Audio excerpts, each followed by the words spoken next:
L'annuaire de l'immeuble indiquait 14e étage, suite 1402. Et Eddie était allé dans cette suite 47 fois durant les 2 années où il avait travaillé dans cet immeuble, ce qui signifiait qu'il connaissait le trajet du hall jusqu'à la batterie d'ascenseurs sans même y penser. Il connaissait le 3e ascenseur sur la gauche au son particulier que faisaient ses portes. Il connaissait le panneau de boutons par leur position et leur nombre. Rez-de-chaussée, 2, 3. Il appuya sur ce qui aurait dû être le 14. Ce n'était pas le 14. Il sut que quelque chose n'allait pas avant même que les portes ne s'ouvrent. L'odeur de l'ascenseur était différente, plus propre, plus coûteuse, portant la trace ténue du cèdre et du bois ancien qui n'avait rien à voir avec l'odeur d'antiseptique et de café des étages médicaux en dessous. Mais il avait attribué cela à l'entretien, à l'équipe du bâtiment qui passait parfois avec des produits différents, aux 1000 petits changements qui survenaient dans les espaces partagés sans annonce. Il avait classé cela comme sans importance et se tenait là, sa canne appuyée contre le sol et le dos contre le mur miroité, et se permettait la chose qu'il ne s'autorisait que lorsqu'il était seul. Il fredonna d'abord. Il commençait toujours par fredonner, le son trop petit pour voyager, trop privé pour constituer une performance. Puis, parce que les propriétés acoustiques de l'ascenseur étaient extraordinaires, cette résonance chaude et contenue que certains espaces clos avaient, cette amplification naturelle qui transformait un son en quelque chose de plus grand que lui-même. Et parce qu'il était seul, parce que personne n'écoutait, parce que c'était le seul endroit de son mardi après-midi où rien n'était exigé de lui, le fredonnement s'ouvrit. Pas une chanson avec des paroles. Cohésion. Les paroles impliquaient un public. C'était autre chose, une mélodie qu'il assemblait dans sa tête depuis des semaines, la construisant à la manière dont on construit quelque chose dans le noir, au toucher, au son, contre l'intérieur de l'espace où elle vivait. Il ne l'avait jamais jouée pour personne. Elle n'avait pas de nom parce que la nommer l'aurait rendue présentable et elle n'était pas présentable. C'était simplement ce qui sortait quand tout le reste était éteint. L'ascenseur s'ouvrit, l'odeur le frappa avant le silence, cèdre et fumée de bois, et sous ces 2 notes, quelque chose de plus froid, de plus tranchant, la densité d'une présence alpha dans un espace concentré. Pas 1, 3, triplement superposé, puissante à la manière des gens qui n'ont pas besoin d'annoncer leur autorité parce qu'elle est ambiante. Eddie se tut en plein milieu d'une note. Le silence dans le couloir, au-delà des portes de l'ascenseur, était total d'une manière qui n'avait rien à voir avec le vide. C'était le silence de gens qui étaient là très immobiles. Il ne bougea pas. Puis une voix dit, directement devant lui, portant la qualité particulière de quelqu'un qui a l'habitude d'être la première personne à parler dans n'importe quelle pièce. Ne vous arrêtez pas. La demande était si déplacée pour la situation qu'Eddie ne la traita pas immédiatement comme une demande. Il la traita comme une interférence avec sa sortie, comme un obstacle. Eddie avec la précision sèche de quelqu'un qui avait passé 3 ans à s'assurer que le monde ne confonde pas sa cécité avec une invitation à le manipuler. « Excusez-moi, j'ai appuyé sur 14. Je vais m'écarter de votre chemin. »« Vous êtes au niveau du penthouse, » dit une deuxième voix. Celle-ci, légèrement plus chaleureuse que la première, mesurée à la manière de quelqu'un qui avait appris à être le modérateur de la pièce. Accès privé uniquement. Il y a eu une erreur de maintenance ce matin. La serrure à carte magnétique était désactivée. Dit Sona. Vous n'avez pas d'ennui. Une pause, puis, avec la franchise de quelqu'un qui ne s'embarrassait pas de transition. Nous vous avons entendu. La main d'Eddie se resserra sur sa canne. C'était privé, dit-il. Une 3e voix, la première à nouveau, la voix directe dit « Je sais, je suis désolé. J'avais mon téléphone sorti, j'ai failli vous enregistrer et puis je me suis arrêté. » Une autre pause. Je voulais que vous sachiez que je me suis arrêté. C'était une chose si étrange à dire. La plupart des gens, pris en flagrant délit dans un moment de violation potentielle, jouaient l'innocence. Celui-ci avait divulgué ce qu'il avait failli faire de mal, sans qu'on le lui demande, avec l'honnêteté spécifique de quelqu'un qui considérait qu'il était plus important d'être véridique sur le presque que d'éviter l'inconfort de l'admettre. Eddie se tenait dans l'embrasure de l'ascenseur et retourner cette information dans sa tête. « L'ascenseur n'attendra pas éternellement, dit la deuxième voix, la voix mesurée. Entrez, je vais vous expliquer la disposition. Vous pouvez partir quand vous voulez. » Il n'était pas en danger. C'était pratique. Il se tenait dans un espace inconnu avec les portes ouvertes et 3 alphas dont sa biologie d'oméga consignait déjà la présence avec plus d'attention qu'il ne lui en avait donné la permission. Et la chose pratique à faire était d'entrer plutôt que de rester debout dans une embrasure de porte.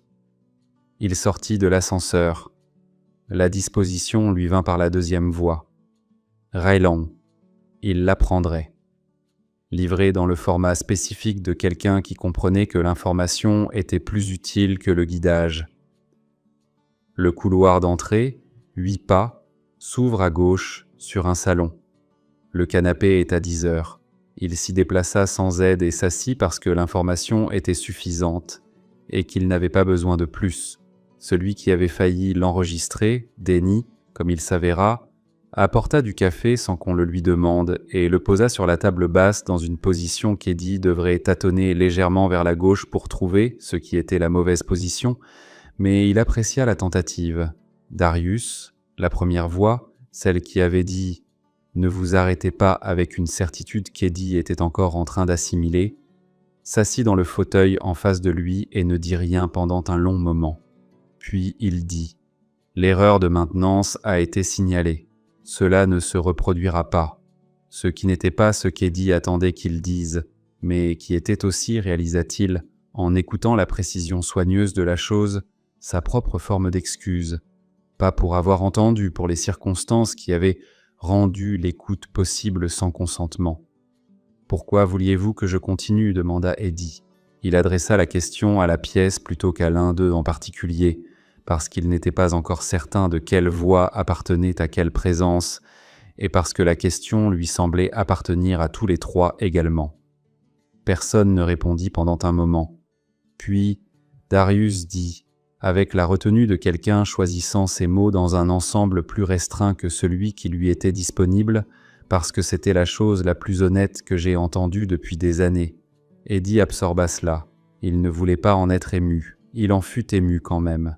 Il resta 30 minutes, ce qui était plus long qu'il ne l'avait prévu et précisément aussi longtemps que le café l'exigeait. Tous les 3 lui parlèrent, pas autour de lui, pas de lui à la 3e personne, à la manière dont les gens parlaient parfois des aveugles en leur présence, comme si la cécité s'étendait à Louis, mais à lui, avec l'adresse directe de gens qui comprenaient que la personne dans la pièce était celle qui était dans la pièce. Danny posait des questions qui étaient sincèrement curieuses plutôt que poliment investigatrices. Ryland expliquait les choses quand l'explication était utile et se taisait quand elle ne l'était pas. Darius observait. Eddie pouvait sentir la qualité de son attention, stable et totale. Le genre d'observation qui venait de quelqu'un pour qui l'observation était un mode primaire d'être au monde. Quand Eddie se leva pour partir, Ryland l'accompagna jusqu'à l'ascenseur, le privé, jusqu'au hall, ce qui nécessitait une commande manuelle qu'ils arrangèrent par l'intermédiaire du gérant de l'immeuble. À l'ascenseur, Ryland dit « Nous sommes aussi au 14e et 15e, les étages d'entreprise. Si vous avez besoin de quoi que ce soit, si l'erreur de maintenance vous a créé des problèmes, venez nous trouver. » Eddie dit « Je n'aurai besoin de rien. » Ryland dit « Je sais, mais l'offre est là. » Dans le hall, Eddie resta un moment avec sa canne dans le poids particulier d'un après-midi qui était devenu autre chose que ce qu'il était censé être. Il avait appuyé sur le mauvais bouton. Il avait été entendu en train de faire la chose qu'il avait été le plus prudent depuis 3 ans à ne pas faire entendre. Avant de plonger dans cette histoire, sachez qu'il existe une autre version de ce monde, plus brûlante, plus crue, plus libre, là où plus rien n'est retenu. Si ce que vous lisez ici vous attire, attendez de découvrir ce que YouTube ne nous laissera jamais publier. Notre Patreon vous attend, sans censure, sans limite. Le lien est juste en dessous. Il remonta au 14e étage, s'assit à son bureau, mit ses écouteurs et transcrivit 4 enregistrements avec l'attention méticuleuse qu'il portait toujours au travail et ne pensa pas une seule fois au fait que la mélodie qu'il avait fredonnée tournait toujours en boucle silencieuse quelque part sous tout le reste. Il se dit qu'il n'y pensait pas. Il cessa de chanter dans l'ascenseur. C'était une perte plus petite qu'elle n'aurait dû l'être, ce qui signifiait qu'elle était aussi plus grande qu'il ne voulait l'admettre. L'ascenseur avait été le sien, pas l'espace lui-même, qui appartenait à l'immeuble, mais son acoustique. La résonance chaude et spécifique de la cabine métallique close qui avait rendu la mélodie pleine et contenue à la fois. Il n'avait pas compris à quel point il avait compté sur cette pratique du mardi et du jeudi dans l'ascenseur jusqu'à ce qu'il se retrouve debout dans le hall un mardi après-midi à prendre les escaliers à la place. Pas parce que l'ascenseur n'était pas disponible, mais parce que y entrer semblait différent maintenant. Parce que l'ascenseur n'était plus un espace vide. Il savait qu'ils étaient 14 étages au-dessus de lui.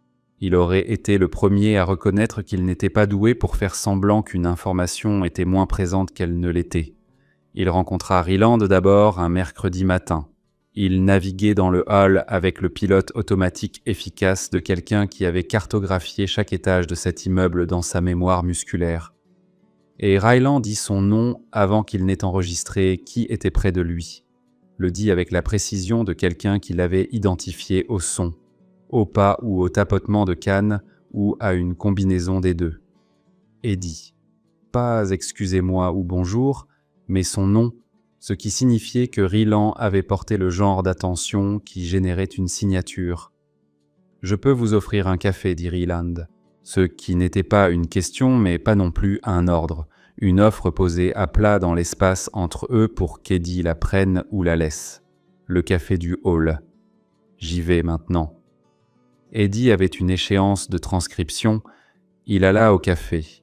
Ils s'assirent 20 minutes, et Ryland ne mentionna pas l'ascenseur ni le chant, ce qui aurait dû être un soulagement, et créa à la place la vigilance d'attendre quelque chose qui ne venait pas. Ce dont Ryland parla fut un morceau de musique qu'il essayait de comprendre, une composition contemporaine provenant d'une soumission de licence qui passait sur son bureau, et Eddie se retrouva à l'expliquer. La structure du morceau, la façon dont il utilisait le silence comme un élément rythmique plutôt que comme une absence, et se retrouva ensuite 21 minutes plus tard à avoir expliqué considérablement plus qu'il n'en avait eu l'intention. Ryland écouta avec l'attention totale qu'il apportait apparemment à tout. Quand Eddie eut fini, Ryland dit « C'est exactement ce que je n'arrivais pas à articuler sur ce morceau. Le silence n'est pas une pause, c'est une note. » Il dit cela avec la satisfaction de quelqu'un qui avait porté une question et venait d'avoir la réponse. Puis il paya le café et partit. Eddie resta avec sa tasse vide un moment. Il monta à son bureau et se dit qu'il ne s'était rien passé. Darius était à l'entrée de l'immeuble 3 matins plus tard, debout dans l'air froid, vérifiant quelque chose sur son téléphone. Et quand Eddie passa par la porte tournante, Darius tint la porte intérieure ouverte sans lever les yeux et dit « Vous êtes en avance aujourd'hui », avec l'aisance conversationnelle de quelqu'un notant un fait à propos d'une personne qu'il suivait. Eddie dit « Vous vous tenez toujours dans l'entrée à cette heure ?» Darius dit « Oui », sur un ton qui rendait clair que cela ne concernait pas vraiment l'entrée.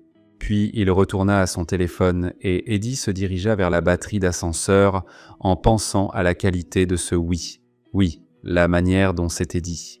Pas défensif, pas jouant la décontraction, juste honnête. Denny envoya un message via l'annuaire interne de l'immeuble. C'était, pensa Eddie, en le lisant avec la fonction synthèse vocale de son téléphone, légèrement inappropriée. Le message disait « J'ai pensé à ce que vous fredonniez, je n'arrive pas à me le sortir de la tête. Cela a-t-il un nom ?» Eddie fixa le message, ou plutôt il fit répéter son téléphone 3 fois, ce qui était l'équivalent fonctionnel. Puis il tapa en retour. Pas de nom. C'était à moi. La réponse de Danny arriva en 40 secondes. Je sais. C'est pour ça que je n'arrive pas à arrêter d'y penser. Eddie ne répondit pas. Il posa son téléphone face contre son bureau et retourna à la transcription sur laquelle il travaillait, un morceau de piano qui demandait une attention soigneuse, et il fut soigneux et attentif, et il ne répondit pas au message de Danny. Et au moment où il quitta le bureau ce soir-là, le message était resté sans réponse pendant 7 heures. et il en était conscient à la manière dont on est conscient d'une porte qui n'a pas été ouverte, c'est-à-dire constamment. Il commença à prendre ses pauses dans le café du hall à 16h30. C'était, se dit-il, parce que la lumière de l'après-midi à travers les fenêtres du hall était bonne et qu'il aimait le son ambiant et que le café était fiable. Le fait que Ryland s'arrêtait aussi au café à 16h et que Darius apparaissait parfois à 16h40 et que Danny s'était matérialisé 2 fois à 16h50, avec la qualité légèrement essoufflée de quelqu'un qui avait fini quelque chose plutôt spécifiquement pour être quelque part. Rien de tout cela n'était la raison, se disait-il, avec une conviction décroissante. L'odeur avait fait quelque chose en lui depuis l'ascenseur qu'il gérait avec la même compétence pratique qu'il appliquait à tout.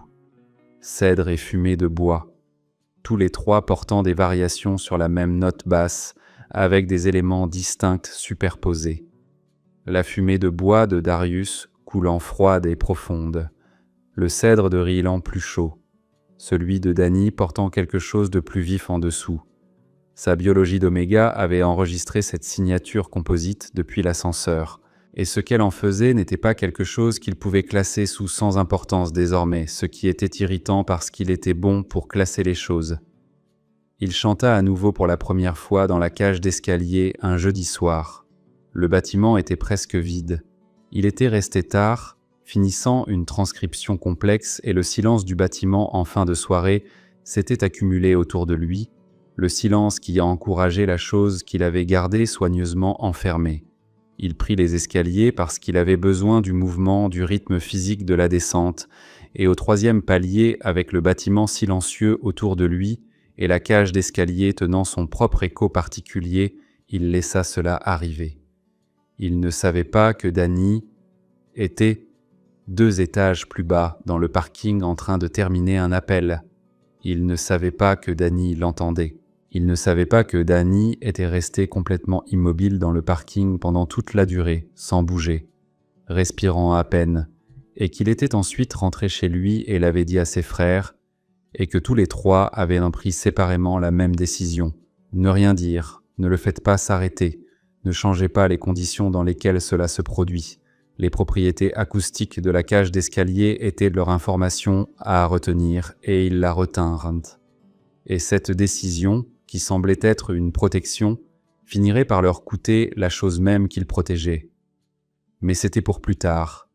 Pour l'instant, Eddie prenait ses pauses café de 16h30 et répondait aux questions musicales de Ryland et laissait Darius tenir la porte de l'immeuble, et ne répondait pas aux messages de Danny sur la mélodie qui n'avait pas de nom. Et dans la cage d'escalier le jeudi soir, avec l'immeuble vide autour de lui, la mélodie qui n'avait pas de nom devenait plus longue et plus pleine et plus proche de ce qu'elle essayait de devenir.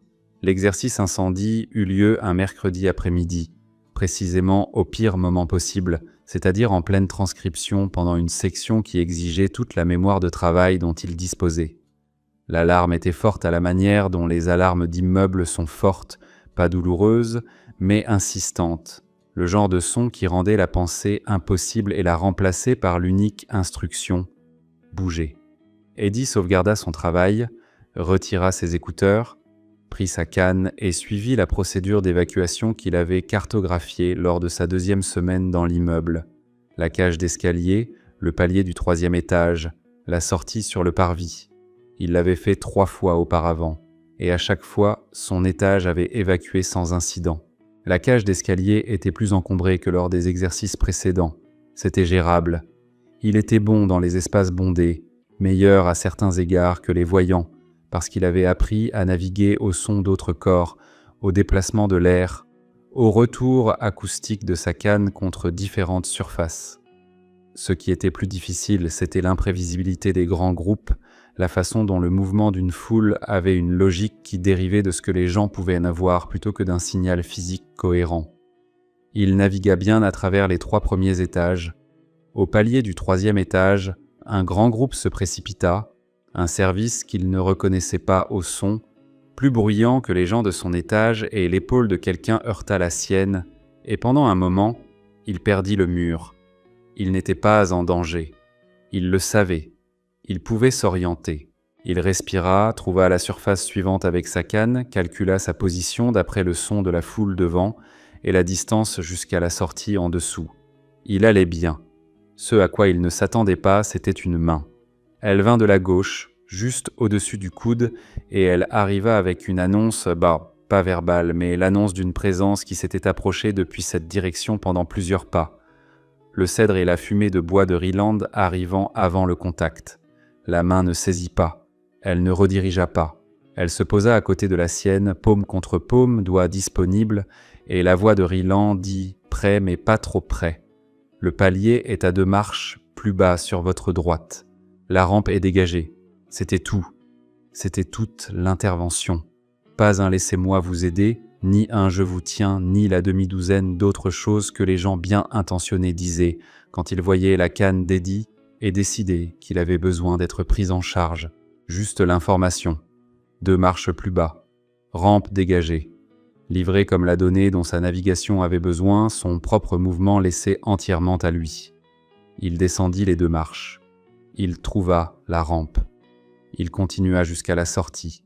Sur le parvis, dans l'air froid et le chaos, modéré de 300 personnes debout au mauvais endroit, il sentit Ryland s'arrêter à côté de lui, sans pression, juste là. Et au bout d'un moment, il sentit les 2 autres arriver, l'odeur composite s'assemblant dans l'air d'automne. Darius, scannant la foule avec l'attention systématique de quelqu'un effectuant un contrôle de sécurité. Danny au téléphone avec quelqu'un, gérant quelque chose avec l'efficacité concise qui était apparemment son mode par défaut. Il était encore en train d'assimiler la main dans la cage d'escalier, la retenue, la compréhension qu'elle démontrait de ce que l'aide signifiait réellement pour lui spécifiquement, quand Danny termina son appel et dit quelque chose qui n'était pas adressé à Eddie. Il fredonnait dans la cage d'escalier jeudi. La phrase était dirigée vers ses frères, mais le parvis n'était pas un environnement acoustique contrôlé. Eddie devint immobile. Danny se tourna vers lui. Il y eut une pause, courte, la durée de quelqu'un arrivant à une décision. Puis, Danny dit, avec la franchise qu'Eddie avait fini par comprendre, n'était pas de la négligence, mais simplement sa forme particulière d'honnêteté. J'aurais dû vous dire que j'étais dans le parking. Je vous ai entendu et je n'ai rien dit parce que je ne voulais pas changer cela. Et c'était mal. J'aurais dû vous dire que les cages d'escalier portent le son. Le silence entre eux porta le poids de quelque chose en train d'être réarrangé. Combien de fois demanda Eddie. Danny dit 2 fois. Puis, sans qu'on le lui demande, je n'ai pas enregistré non plus. Darius, à la gauche d'Eddie, dit « Les acoustiques de la cage d'escalier sont une propriété d'ingénierie du bâtiment. Nous aurions dû vous le dire quand nous avons compris comment le son y circulait. » Eddie se tenait sur le parvis froid et tenait tout cela. 2 fois dans ce qu'il avait cru être un espace privé, entendu à son insu, la même violation que l'ascenseur répliquée. Et pourtant, la qualité de la divulgation, immédiate, spécifique, sans atténuation, était différente de la façon dont les gens géraient habituellement le fait d'avoir mal agi. La plupart des gens adoucissaient. Ces 3-là avaient rapporté cela avec la précision d'un bilan factuel. « J'ai besoin que vous me disiez, dit-il. À l'avenir, si vous m'entendez, j'ai besoin de savoir quand on m'entend. » Ryland dit « oui », avec la simplicité de quelqu'un prenant un engagement réel. Eddie pensa à la main dans la cage d'escalier. Les 2 marches plus bas, la rampe est dégagée. Il pensa à Ryland au café du hall, disant « Le silence n'est pas une pause, c'est une note », avec la satisfaction de quelqu'un qui avait attendu de comprendre quelque chose. Il pensa à Darius tenant la porte du bâtiment et disant « Vous êtes en avance aujourd'hui », avec cette économie honnête. « Pourquoi ne pas être simplement parti ?» demanda-t-il. Il n'était pas en colère, ce qui le surprit. Il s'était attendu à être en colère. À l'une ou l'autre occasion, quand vous m'avez entendu, pourquoi ne pas simplement partir ? Il y eut une pause pendant laquelle tous les 3 eurent clairement la même réponse et attendaient près de voir qui la dirait. Danny l'a dit, parce que Danny disait toujours la chose vraie, parce que cela aurait donné l'impression de laisser quelque chose d'important derrière. L'alarme s'arrêta. Le parvis commença son va-et-vient vers l'entrée. l'immeuble se restaurant à sa configuration de travail. Eddie se déplaça avec la foule, sa canne trouvant le trottoir familier. Et à côté de lui, Ryland marchait à exactement la bonne distance, assez près pour être présent, assez loin pour lui laisser de la place. De retour à son bureau, écouteur en place, transcription ouverte, Eddie resta longtemps avant d'appuyer sur lecture. Il pensait à la main dans la cage d'escalier, à l'information délivrée sans la prise en charge, à la compétence de savoir ce que signifiait l'aide pour quelqu'un sans qu'on le lui ait dit. Il appuya sur lecture, il travailla, il n'arrêta pas d'y penser. Les semaines qui suivirent Tésia, l'exercice incendie se figèrent dans quelque chose qui n'avait pas de nom, mais qui avait une forme. Les pauses café de 16h30 continuaient, la conversation s'élargit de la musique, et du bâtiment et des choses pratiques à d'autres choses. L'accumulation graduelle d'informations qui se produisait quand 4 personnes passaient assez de temps en proximité pour devenir connues les unes des autres. Eddie apprit que Ryland essayait de comprendre la musique depuis des années sans que personne ne la lui explique en des termes qui avaient du sens pour lui, et que Danny avait une qualité particulière d'attention qui ressemblait à de la distraction et qui était en fait une concentration aiguë, et que Darius communiquait le plus clairement, à travers ce qu'il faisait plutôt qu'à travers ce qu'il disait. Il apprit aussi de la manière indirecte dont les gens apprennent des choses sur eux-mêmes à travers la façon dont les autres y réagissent, que sa manière de se déplacer dans le monde, les systèmes qu'il avait construits, la navigation, l'efficacité ordonnée d'une personne qui ne pouvait pas se permettre de laisser les choses là où elles n'appartenaient pas, était quelque chose qu'il trouvait non pas pitoyable mais admirable. Pas à la manière performée des gens qui annonçaient à leur admiration pour les personnes handicapées comme une forme de se féliciter eux-mêmes, à la manière tranquille des gens qui enregistraient simplement un fait. Darius dit un jour, avec son économie caractéristique, « Vous connaissez cet immeuble mieux que la plupart des gens qui y travaillent ?» Eddie dit, « J'ai été obligé. » Darius dit, « Ce n'est pas la même chose que ce que j'ai dit. Ce n'était pas la même chose. » Eddie resta avec cette distinction pendant plusieurs jours. Danny lui commanda un logiciel. Cela se produisit sans annonce. Un matin, il eut un message avec un lien de téléchargement et une note qui disait seulement « pour le problème de bruit de fond ». Eddie avait mentionné 2 semaines auparavant qu'une transcription particulière lui posait problème parce que l'enregistrement original avait des interférences ambiantes qu'il ne pouvait pas filtrer proprement. Il l'avait mentionné une fois en passant au café du hall. Danny était apparemment allé commander un outil sur mesure. Eddie resta avec le logiciel ouvert sur son bureau et pensa à l'architecture de ce geste, à sa précision, à la façon dont il exigeait non seulement de l'attention mais de la mémoire et puis de l'action. L'absence de toute demande de reconnaissance. Il tapa en retour. « Merci. » Danny répondit. « Je vous en prie. » Eddie répondit. « Vous n'aviez pas à le faire. » Danny répondit. « Je sais. » La brièveté et l'absence de tout, mais je le voulais, ou ce n'était rien, ou de l'un de ces mouvements d'adoucissement qui transformaient les cadeaux en revendications. Juste je sais, qui contenait tout et ne demandait rien. Eddie fixa l'écran longtemps après cela. Fin des parties 1 à 3. Ryland posa la question 2 mois après l'ascenseur, un soir où le café s'était vidé autour d'eux et où aucun d'eux n'avait fait mine de partir. Il la posa à la manière dont il posait la plupart des choses, sans préambule mais sans pression non plus. La question posée à plat dans l'espace entre eux comme quelque chose qu'il portait depuis un moment et qu'il avait décidé qu'il était temps de poser. Chanteriez-vous un jour pour quelqu'un, intentionnellement ? Eddie avait fait tourner sa tasse vide dans ses mains, une habitude qu'il avait développée après avoir perdu la vue parce que la petite répétition physique l'aidait à réfléchir. Il la posa. « Je ne sais pas ce que ce serait si c'était intentionnel, dit-il. » Ryland attendit. Il était bon pour attendre. Pas la patience performative de quelqu'un démontrant qu'il ne vous pressait pas, mais l'immobilité authentique d'une personne qui comprenait que le silence était parfois la chose la plus utile disponible. « Quand je chante, dit Eddie, puis s'arrêta parce qu'il n'avait pas essayé d'articuler cela auparavant, et l'articulation était plus dure que le fait lui-même. Ce n'est pas créer quelque chose, ce n'est même pas vraiment de la musique techniquement. C'est ce qui se passe quand je ne gère rien, quand il n'y a personne à contourner ou à compenser, ou par qui être perçu. Il fit tourner la tasse à nouveau. C'est juste ce qui sort quand tout le reste est éteint. Il entendit la qualité de l'air changer à la manière dont elle changeait quand quelqu'un comprenait quelque chose complètement. Pas un son, pas une réaction visible, juste l'altération particulière de la pièce qui se produisait quand l'information atterrissait correctement. « Alors vous n'avez jamais chanté devant qui que ce soit, dit Ryland, pas depuis que j'étais enfant. Avant l'accident, avant que tout ne devienne un problème de navigation, avant qu'être perçu ne soit quelque chose qui ait des enjeux. » Une pause.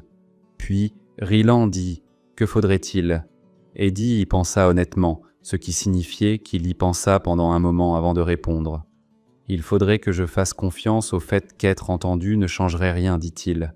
Que ce que je faisais serait toujours ce que je faisais, que je ne deviendrais pas conscient d'être entendu et ne me refermerais pas autour de cela. » Ryland n'offrit pas de réassurance. C'était le bon choix. Eddie aurait reconnu la réassurance pour ce qu'elle était, un lubrifiant social, une performance de confiance conçue pour faciliter le moment, et il l'aurait classée comme sans importance. Ce que Ryland dit à la place fut « Alors nous avons le temps ». 2 mots. Toute l'architecture de la patience construite dedans. Eddie rentra chez lui ce soir-là et s'assit dans son appartement avec la fenêtre ouverte et pensa à ces 2 mots. Alors nous avons le temps. Pas nous serons prudents, ni nous promettons de ne pas réagir, qui auraient manqué tous les deux porter sur eux, sur leur comportement, sur des assurances qu'ils ne pouvaient pas vérifier. Alors nous avons le temps.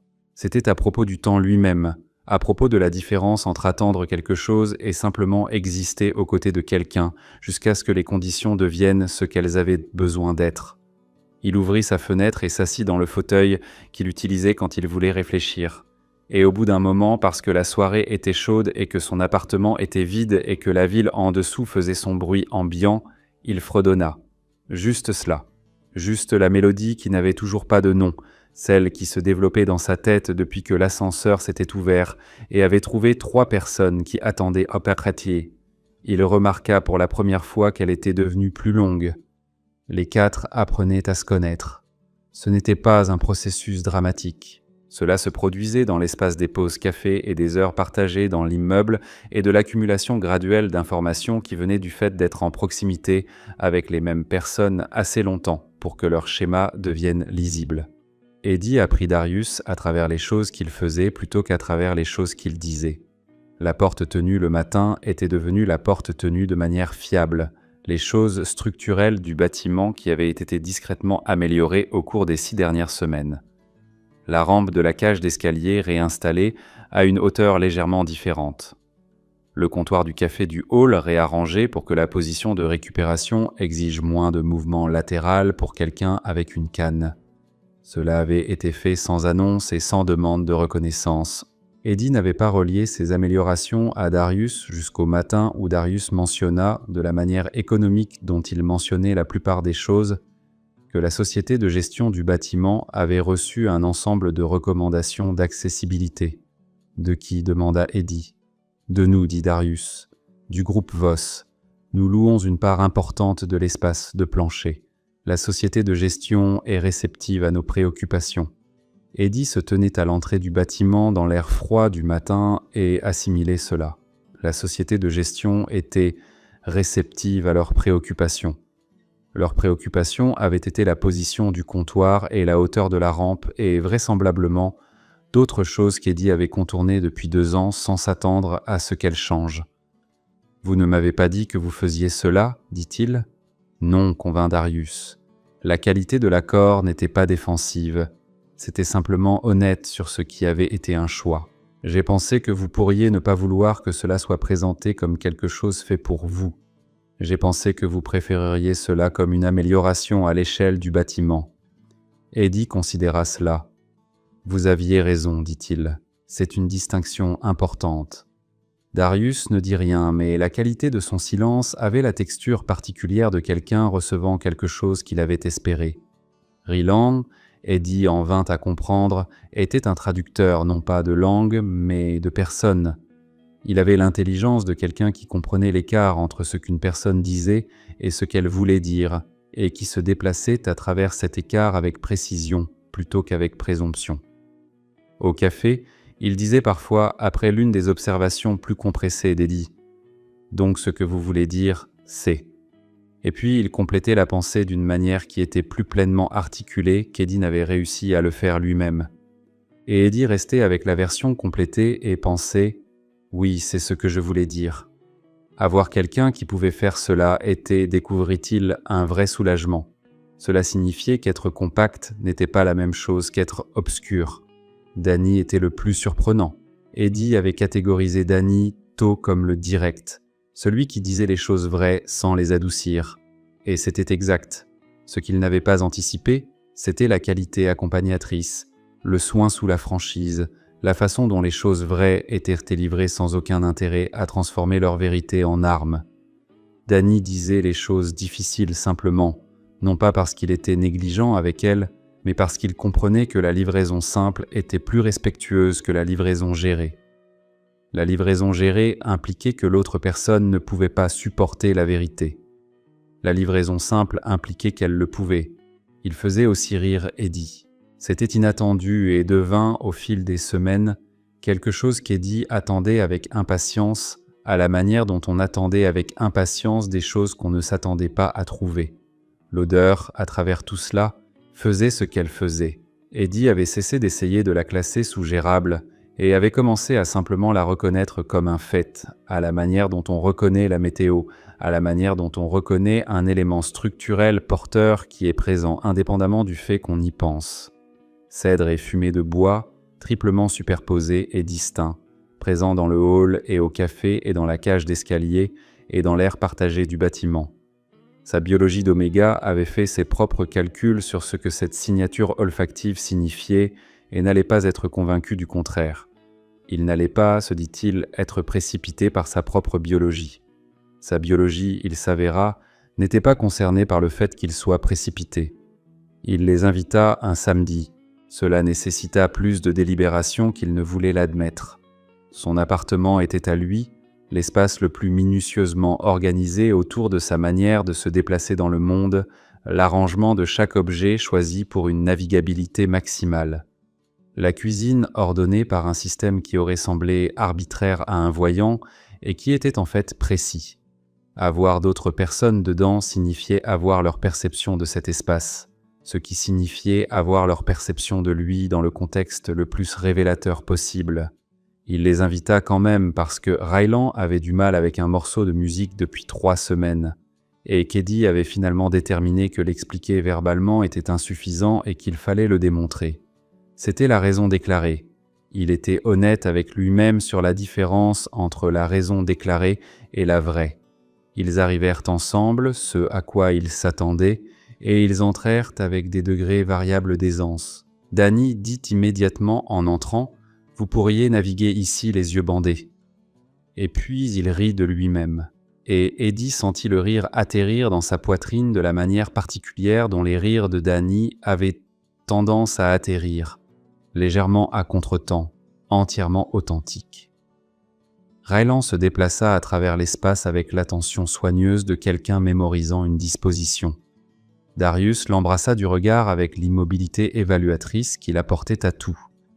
Et Eddie ressentit cette évaluation non pas comme une intrusion, mais comme la qualité spécifique de quelqu'un comprenant l'architecture d'un espace comme l'expression de la personne qui y vivait. Il joua le morceau pour Rylan sur son ordinateur portable, décrivit la notation, parcourut la structure. Rylan s'assit près du haut-parleur avec l'attention concentrée de quelqu'un qui avait décidé que s'il devait comprendre quelque chose, il allait le comprendre correctement. Danny posa des questions qui étaient intelligentes et légèrement tangentielles, à la manière de quelqu'un dont l'esprit se déplaçait par association plutôt que par séquence. Darius écouta et ne dit rien. Ce qu'Eddie avait appris n'était pas un désengagement, mais la forme la plus pleine d'attention que Darius avait. Quand l'explication fut terminée, l'appartement avait la qualité d'une soirée qui avait satisfait son but déclaré et qui avait encore de la soirée devant elle. Aucun d'eux ne se dirigea vers la porte. La chaleur de l'espace, sa lampe, sa fenêtre, la ville en dessous faisant ses bruits de vendredi soir, les retenaient tous dans une immobilité mutuelle qu'Eddie reconnut quelque part au fond de son esprit comme la condition qu'il avait décrite à Rylance 2 mois plus tôt. Rien n'étant exigé, pas de navigation, pas de compensation. Il commença à fredonner, pas délibérément. À la manière dont il commençait toujours le fredonnement, glissant hors de l'espace où vivait la gestion parce que la gestion s'était détendue, parce que l'espace semblait sûr, parce que l'acoustique particulière de son appartement le soir avec une lumière chaude et des gens en qui il avait confiance était assez proche de la résonance close de l'ascenseur pour que son corps prenne la même décision qu'il prenait dans les espaces clos vides. 4 notes plus tard, il devint conscient de ce qu'il faisait. Il s'arrêta. L'appartement était complètement silencieux. « Ne vous excusez pas », dit Ryland depuis le canapé à sa gauche, avec la certitude tranquille de quelqu'un qui avait pensé à ce moment et savait exactement quelle était la bonne chose à dire. Eddie resta avec la mélodie arrêtée dans la chaleur de la pièce et les 3 présences arrangées autour de lui, et sentit la distance entre cela et l'ascenseur. La sentit comme une mesure physique. Dans l'ascenseur, il avait été seul. Il avait cru qu'il était seul. L'intimité avait été structurelle, non choisie. Ici, il n'était pas seul et il avait choisi d'être ici. Et la gestion était quand même descendue, parce que les personnes dans la pièce étaient les conditions dans lesquelles elles descendaient. « C'est celle de l'ascenseur, dit Danny. Pas une question, une reconnaissance. » Sa voix était devenue plus tranquille que d'habitude, le calme de quelqu'un manipulant quelque chose avec soin. « Oui, dit Eddie. » De l'autre côté de la pièce, Darius dit « Vous n'avez pas à vous arrêter. » La formulation « Pas un s'il vous plaît, continuez. Pas un nous voulons vous entendre. » Pas de demande qui aurait omis le poids de leur désir sur lui. Juste vous n'avez pas à vous arrêter. La suppression d'une barrière plutôt que l'ajout d'une pression. La différence entre ouvrir une porte et pousser quelqu'un à travers.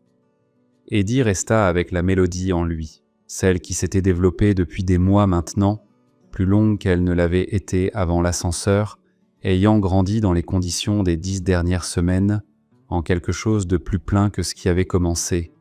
Et il sentit les dimensions précises de ce que Ryland avait dit 2 mois auparavant. Alors nous avons le temps. Ils avaient été ici tout ce temps, n'attendant pas qu'il accomplisse quelque chose, mais étant simplement ici jusqu'à ce que les conditions deviennent ce qu'elles avaient besoin d'être. Il chanta, pas la version de l'ascenseur, la version complète, celle qui avait accumulé tout depuis ce mardi après-midi. Elle était plus longue maintenant. Elle avait développé des sections qui n'existaient pas dans l'ascenseur, des passages qui avaient grandi à partir des conversations café de 16h30 et des soirées dans la cage d'escalier et du samedi matin où Ryland lui avait tenu la main sur le palier de l'exercice incendie et avait dit 2 marches plus bas, la rampe est dégagée, et il avait laissé se déplacer lui-même. Elle avait la forme des 10 dernières semaines intégrées. L'architecture émotionnelle de personnes apprenant à se connaître, rendue dans le seul médium par lequel Eddie avait jamais traité le contenu émotionnel du monde. Il la chanta du début à la fin. L'appartement était complètement silencieux quand il termina. Pas le silence chargé de gens attendant de répondre. Le silence de gens qui avaient reçu quelque chose et qui le laissaient se déposer avant de le déplacer. C'est ce que c'est quand c'est intentionnel, dit-il. Darius dit de l'autre côté de la pièce, avec l'économie spécifique d'un homme choisissant les mots les plus précis dans un ensemble très grand. C'est la même chose. Eddie dit « Quoi ?» Cela sonne exactement comme l'ascenseur. Darius marqua une pause, toujours sans réserve, toujours exactement ce que c'était quand vous pensiez être seul. Une autre pause. La qualité particulière de quelqu'un arrivant à la version finale d'une pensée sur laquelle il travaillait depuis longtemps. Je ne pense pas qu'il existe une version de cela qui se mette en scène. Je pense que vous n'êtes capable d'être exactement ce que vous êtes que lorsque vous chantez. Le public ne le change pas. Le silence qui suivit avait une texture différente du silence qui était venu avant. C'était le silence de quelqu'un entendant la chose la plus juste qui ait jamais été dite à son sujet et ne sachant pas encore quoi faire de cette justesse. « C'est terrifiant, dit Eddie. » La main de Ryland trouva la sienne sur le coussin du canapé, ne demandant rien, se posant simplement là, la même qualité que la cage d'escalier. De l'information plutôt qu'une intervention. « Nous le savons, dit-il, nous n'allons nulle part. » Danny, par terre, où il était assis, le dos contre le canapé, dit « Nous sommes là depuis 10 semaines et nous n'avons pas bougé. » Eddie regarda l'obscurité particulière qui était son appartement le soir avec 3 personnes dedans et sentit quelque part au centre de sa poitrine la pression de quelque chose qui s'était accumulé depuis un mardi dans un ascenseur privé et qui avait enfin trouvé la forme qu'il cherchait. « Je sais, dit-il. Il le dit à Ryland en premier, pas comme une déclaration. » Eddie ne faisait pas de déclaration. Il faisait des énoncés d'informations clairement délivrés, sans performance. Ils étaient au café du hall un mercredi soir, les derniers clients, le café se vidant autour d'eux. Et Eddie dit « Je pense que je le sais depuis un moment, pour le lien. » Ryland resta silencieux un moment à la manière dont il se taisait quand il laissait quelque chose arriver pleinement avant de répondre.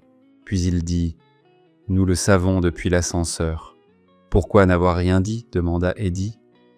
Ryland fit tourner sa tasse sur la table, une habitude qu'Eddie avait apprise.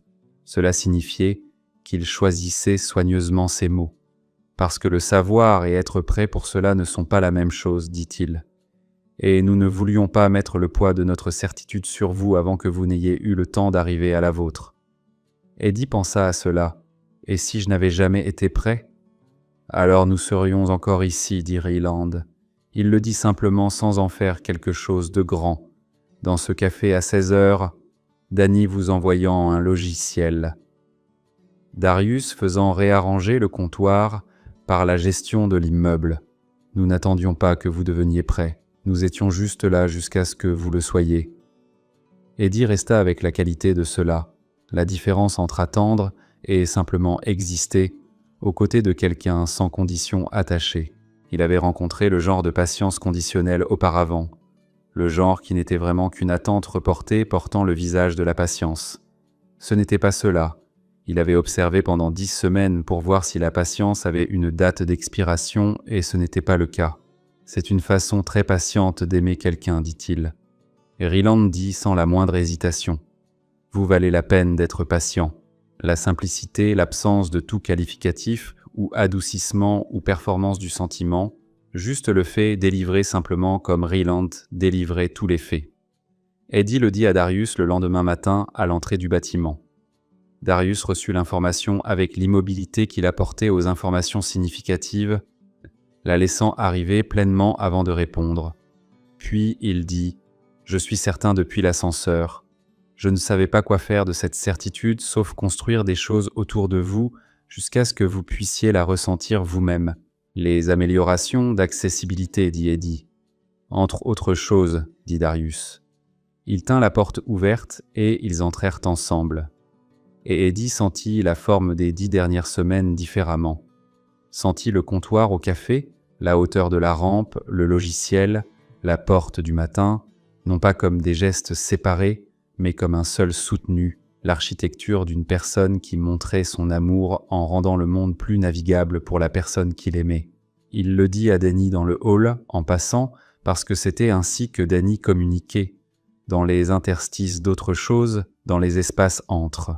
Il dit simplement, alors que Danny sortait de l'ascenseur, « J'ai pensé à ce que vous avez dit sur la mélodie, que vous n'arrivez pas à arrêter d'y penser parce qu'elle était à moi. » Danny s'arrêta de marcher. « J'ai pensé la même chose à votre sujet. » Eddie dit, « Tous les 3. » Danny resta silencieux un long moment, puis, avec la franchise qui était sa qualité la plus constante. « Bien.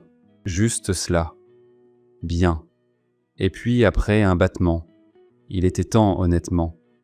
Eddie rit, le rire complet et authentique que Danny suscitait chez lui depuis des mois. Celui qui arrivait quand la chose était vraie et parfaitement chronométrée. « Je sais, dit-il, j'y arrivais. »« Vous y arriviez toujours, dit Danny. Nous devions juste attendre que vous le sachiez. » Les soirées dans l'appartement d'Eddie devinrent un autre genre de choses après cela. Ils venaient séparément et ensemble, s'insérant dans son espace avec le naturel de gens qui avaient décidé qu'il leur appartenait d'y être. Darius arriva un samedi matin et se tint dans la cuisine en regardant Eddie y naviguer avec la précision qu'il apportait à tout, puis réarrangea tranquillement deux choses pour rendre une séquence répétée plus fluide et demanda avant de le faire « Puis-je » et attendit le oui. Rylan apporta une enceinte qui fonctionnait avec les systèmes audio d'Eddie et passa un après-midi à l'intégrer, parlant à travers le processus pendant qu'il travaillait. La narration de quelqu'un qui comprenait que la présence et l'explication étaient la même forme d'attention. Danny venait à des heures aléatoires, avec l'imprévisibilité de quelqu'un pour qui la routine était un concept qui s'appliquait à d'autres personnes. Et il s'asseyait par terre et posait des questions, et faisait rire Eddie, et parfois le soir, s'asseyait assez près pour que le cèdre et la fumée de son odeur soient une présence constante. Le lien se construisait à la manière dont les liens se construisaient, à travers la proximité et le choix et la décision répétée des quatre d'être dans le même espace ensemble. Eddie pouvait le sentir à la manière dont la biologie, Omégaverse, faisait sentir les choses. Une chaleur dans sa poitrine qui avait trois directions distinctes, trois présences qu'il pouvait localiser sans la vue, trois signatures émotionnelles qui devenaient aussi lisibles pour lui que leur voix. Il ne résista pas. Il avait passé 10 semaines à se diriger vers cela avec le rythme délibéré de quelqu'un qui ne serait pas pressé. Et maintenant qu'il était arrivé, il trouvait que l'arrivée ressemblait moins à un changement et plus à une clarification de quelque chose qui était déjà vrai. Le marquage eut lieu un soir tranquille dans son appartement. Pas de cérémonie, pas d'annonce. Il avait été sur le canapé avec la fenêtre ouverte et la ville en dessous faisant son bruit du soir. Tous les trois arrangés autour de lui dans la configuration qu'ils avaient développée au fil des mois. Darius dans le fauteuil en face de lui, Rylan à côté de lui, Danny par terre. Et la mélodie était venue à la manière dont elle venait toujours maintenant quand la gestion était baissée, et il l'avait chantée d'un bout à l'autre et l'appartement s'était installé dans son calme familier d'après mélodie. Puis Eddie dit « Je veux compléter le lien, pas une question, pas une demande ». Un énoncé de ce qu'il voulait, délivré avec la franchise qu'il avait apprise en observant Danny pendant des mois. C'est ce que je veux. Il l'avait décidé et il le disait clairement, sans adoucir. Darius traversa la pièce et s'assit à côté de lui. Sa main, chaude et grande et stable, vint se poser contre le côté de son cou, soigneuse, demandant par la pression plutôt que par la question. Eddie se pencha dedans. « Oui, dit-il. » Darius marqua en premier. La marque de lien se mit en place avec une sensation pour laquelle Eddie n'avait aucune référence antérieure. Pas de douleur, pas exactement, mais une pression et une chaleur. Et puis après la présence soudaine de quelque chose de nouveau. Darius dans sa poitrine, une présence portant la qualité du cèdre et de la profondeur, et une stabilité qu'Eddie avait lue à travers les portes et les améliorations du bâtiment et la qualité particulière d'une porte tenue exactement au bon moment. Maintenant, c'était à l'intérieur de lui. Maintenant, il pouvait le sentir directement. Rylan dans ce gond et la marque de Rylan avait la qualité de tout ce que Rylan avait été pour lui. De l'information délivrée sans la prise en charge, de la présence sans pression. La chaleur de quelqu'un qui avait tenu sa main sur un palier de cage d'escalier et avait dit 2 marches plus bas, la rampe était dégagée et l'avait laissé se déplacer. Danny en dernier, avec la franchise qui était son mode constant, certain et présent est la chose la plus vraie dans la pièce, toujours. Quand la marque de Danny se mit en place, Eddie sentit le lien complet. Les 3 fils convergeant dans le poids plein de ce qu'ils construisaient depuis un mardi après-midi dans un ascenseur privé. Il resta un moment avec les 3 et la chaleur du lien complété et la ville à l'extérieur de sa fenêtre faisant son bruit. « Je peux sentir que vous êtes tous soulagés, dit-il. » 10 semaines, dit Danny de quelque part à sa droite avec le ton chagriné de quelqu'un dont la patience avait été soigneusement testée. 10 semaines à être très raisonnable. Rylan rit. Ah, c'était, pensa Eddie, la meilleure chose à propos de Rylan, la façon dont son rire arrivait. Plein et authentique dans les moments qui le méritaient. Darius dit avec son économie caractéristique. Cela en valait la peine. Cela en valait la peine, convint Eddie. La mélodie se termina d'elle-même un jeudi soir de novembre. Eddie était conscient depuis des semaines qu'elle était proche, à la manière dont on est conscient d'un bâtiment proche de l'achèvement. Le travail structurel fait, les détails restants devenant visibles.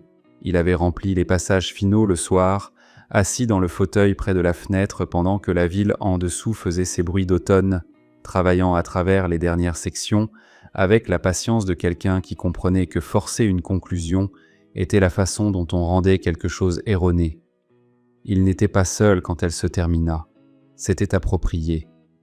Darius était dans la cuisine en train de préparer le dîner qu'il préparait les jeudis soirs depuis 6 mois, ayant décidé tôt dans l'année que le jeudi était son domaine, et poursuivant sa domination avec la rigueur systématique qu'il apportait à tout.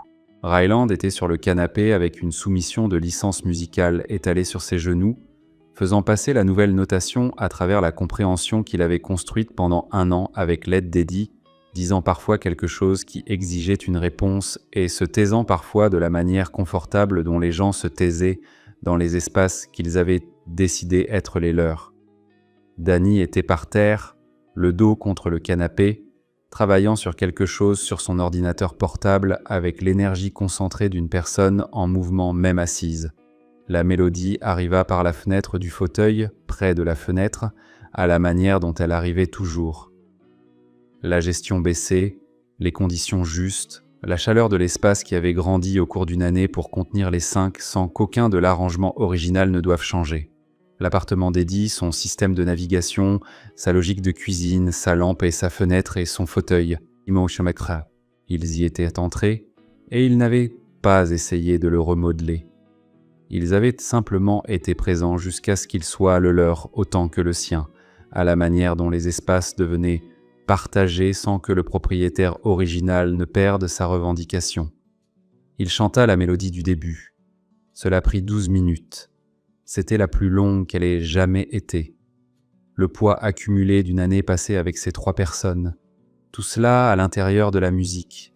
Tout cela dans la forme, qui était son langage naturel pour le contenu émotionnel du monde. Les pauses café et le palier de l'exercice incendie et le je sais de Danny et le alors nous avons le temps de Ryland. Et le cela sonne exactement comme l'ascenseur de Darius.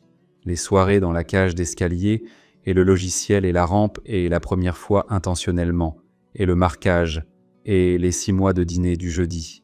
Tout cela dans la mélodie, dans la forme précise et sans paroles qui n'avaient pas de nom parce qu'elles n'avaient toujours appartenu qu'à eux. Quand elle se termina, l'appartement était silencieux. Puis Danny dit du sol sans lever les yeux de son ordinateur portable. C'était toute la chose. Oui, dit Eddie. Ryland tourna une page dans la soumission qu'il examinait et dit sans lever les yeux. C'est fini, convint Eddie. Darius apparut dans l'embrasure de la cuisine, appuyé contre le cadre, et ne dit rien pendant un moment.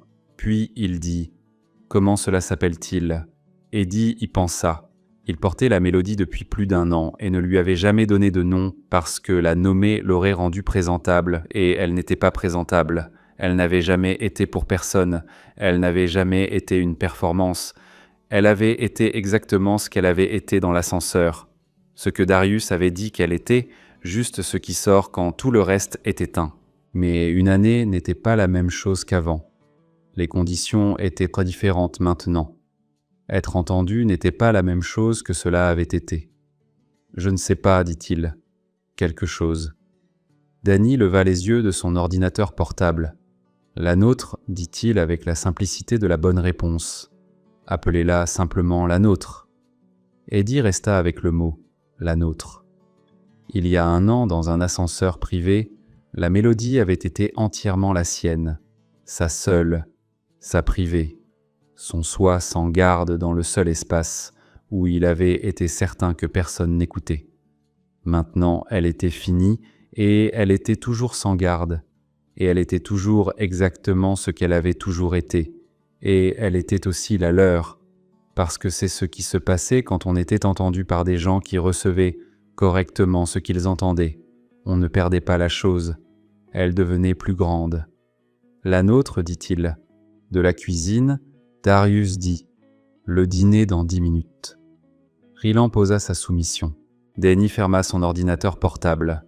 Eddie s'assit dans son fauteuil, près de la fenêtre, et sentit les trois dans sa poitrine. La triple chaleur du lien complété, distincte et familière, et sentit la ville en dessous faire son bruit du jeudi soir, et sentit l'appartement autour de lui, qui était son appartement, et aussi le leur, ce qui était la même chose à la manière dont les choses qui étaient partagées sans condition devenaient la même chose. Il avait appuyé sur le mauvais bouton il y a 1 an. Il était allé 47 fois au 14e étage, suite 1402, et avait connu la batterie d'ascenseur au toucher et à l'habitude, et avait appuyé sur le mauvais bouton, et l'ascenseur s'était ouvert sur le niveau du penthouse, et 3 alphas avaient entendu quelque chose qu'ils n'avaient jamais voulu partager. Et puis ils avaient été soigneux avec cela. Et puis ils avaient attendu. Et puis, au cours de 10 semaines de pause café et d'acoustique de cage d'escalier et d'amélioration du bâtiment et d'un outil logiciel pour le bruit de fond et d'une main sur un palier d'exercice incendie, il leur avait fait suffisamment confiance pour chanter intentionnellement. Et puis, au cours des mois qui suivirent, la mélodie avait continué à devenir ce qu'elle devenait. Il n'avait pas su, debout dans l'ascenseur avec les portes s'ouvrant et l'odeur le frappant, cèdre et fumée de bois, triplement superposés, puissants, que la chanson se terminerait ici, dans son appartement, par un soir de novembre, avec Darius préparant le dîner et Rylan examinant des soumissions et Danny par terre, avec tous à l'aise dans son espace, tous connus de lui à la manière dont les gens devenaient connus quand il y avait assez de temps et assez d'honnêteté. Il avait appuyé sur le mauvais bouton. La mélodie était finie. Les deux choses étaient vraies, et les deux, au final, étaient la même chose. Et si vous êtes arrivé jusqu'ici, c'est que cette histoire vous a touché, vous a remué, vous a rappelé que parfois les mauvais boutons mènent exactement là où on doit aller. Mais si vous voulez plus, si vous voulez les versions où plus rien n'est retenu, où chaque silence devient une note, où chaque chaleur, chaque marquage, chaque revendication est écrit sans la moindre limite, notre Patreon vous attend. Tout y est, sans censure, sans frein. Le lien est dans la description. Merci d'avoir écouté jusqu'au bout. Vous êtes la raison pour laquelle ces histoires existent.